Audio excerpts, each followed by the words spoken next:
पूज्यते अनेन इति पूजा। यह पूजा शब्द की व्युक्ति है। वह का अर्थ है भोग और फल की सिद्धि। वह जिस कर्म से संपन्न होती है उसका नाम पूजा है। मनोवांछित वस्तु तथा ज्ञान ये ही अभीष्ट वस्तुएं हैं।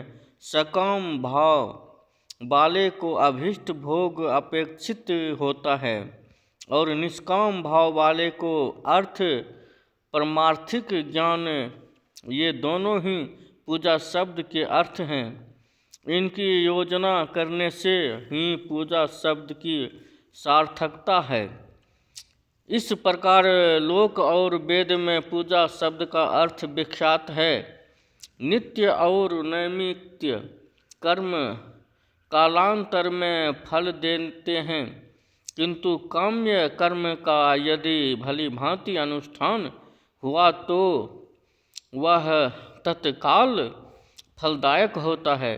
प्रतिदिन एक पक्ष, एक मास और एक वर्ष तक लगातार पूजन करने से उन कर्मों के फल की प्राप्ति होती है और उनके वैसे ही पापों का क्रमशः क्षय होता है। प्रत्येक मास के कृष्ण पक्ष की चतुर्थी तिथि को ही की हुई महागणपति जी की पूजा एक पक्ष के पापों का नाश करने वाली और एक पक्ष का उत्तम भोग रूपी फल देने वाली होती है। चैत्र मास में चतुर्थी को की हुई पूजा एक मास तक किए गए पूजन का फल देने वाली होती है और जब सूर्य सिंह राशि पर स्थित हो उस समय भाद्रपद मास की चतुर्थी को की हुई गणेश जी की पूजा को एक वर्ष तक मनोवांछित भोग प्रदान करने वाली जानना चाहिए। श्रवण मास के रविवार को हस्त नक्षत्र से युक्त सप्तमी तिथि को तथा माघ शुक्ला सप्तमी को भगवान सूर्य का पूजा करना चाहिए। ज्येष्ठ तथा भाद्रपद माह को सोम के बुधवार को श्रवण नक्षत्र से युक्त द्वादशी तिथि को तथा केवल द्वादशी को ही किया गया भगवान विष्णु का पूजन अभीष्ट संपत्ति को देने वाला माना है। श्रवण मास में की जाने वाली श्री हरि की पूजा अभीष्ट मनोरथ और आयोग्य प्रदान करने वाली होती है। अंगों में उपकरणों सहित पूर्वोक्त गौ आदि 12 वस्तुओं का दान करने से जिस फल की प्राप्ति होती है उसको द्वादशी तिथि में आराधना द्वारा श्री कृष्ण जी की तृप्ति करके मनुष्य प्राप्त कर लेता है। जो द्वादशी तिथि को भगवान विष्णु के 12 नामों द्वारा 12 ब्राह्मणों को षोडशोपचार पूजन करता है वह उनकी प्रसन्नता प्राप्त कर लेता है।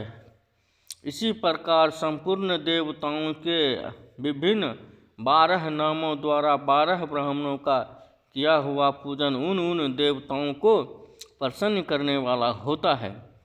ऐश्वर्य की इच्छा रखने वाले पुरुष को कर्क की संक्रांति से युक्त श्रवण मास में नवमी तिथि को मृगशिरा नक्षत्र के योग में संपूर्ण मनोवांछित भोगों और फलों को देने वाली अंबिका का पूजन करना चाहिए। आश्विन मास के शुक्ल पक्ष की नवमी तिथि संपूर्ण अभीष्ट फलों को देने वाली है। उसी मास के कृष्ण पक्ष की चतुर्दशी को यदि रविवार प्रात हो तो उस दिन का महत्व विशेष बढ़ जाता है। उनके साथ ही यदि आर्द्र और महाद्र सूर्य संक्रांति से युक्त आर्द्रा का योग हो तो उक्त अवसरों पर उसी की शिव पूजा का विशेष महत्व माना गया है। माघ कृष्ण चतुर्दशी को शिवजी की हुई पूरी संपूर्ण अभीष्ट फलों को देने वाली वह मनुष्यों को आयु बढ़ाती है, मृत्यु को दूर घटाती है और समस्त सिद्धियों की प्राप्ति कराती है। ओम नमः शिवाय।